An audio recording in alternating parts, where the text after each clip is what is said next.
अस्सलाम वालेकुम दोस्तों, मैं इस वेले फिरदा पिया हैड सुलेमान की जिहड़ा बॉर्डर इंडिया पाकिस्तान बॉर्डर बिल्कुल उहदे उत्ते कंदर के पिंड आ माछी भैणी।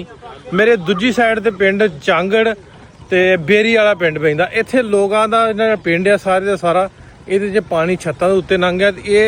इत्थे जिहड़ा बन्न आ उहदे उत्ते आके बैठे आ ते असीं कोशिश कीती इन्हां दा पहुंच दी, क्योंकि बॉर्डर एरिया आउणा औखा हुंदा कि इन्हां वास्ते खाने दा ते इन्हां दा माल डंगर आ उहदे लई साले दा इंतजाम करके आए हैं।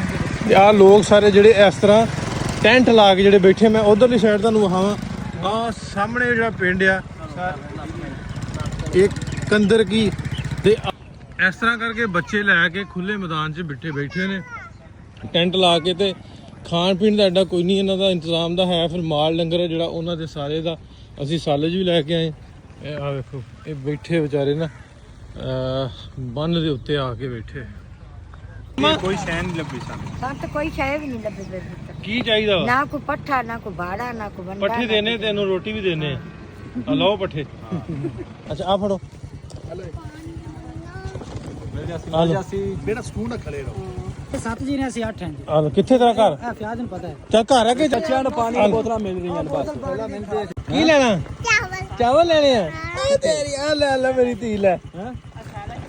ਆ ਲੈ ਹੋਰ ਲੈ। ਮੈਂ ਉਹਨਾਂ ਨੂੰ ਆਖਣ ਉਹਨਾਂ ਕਿੰਨੇ ਜੀ ਜੇ ਕਿੰਨੇ?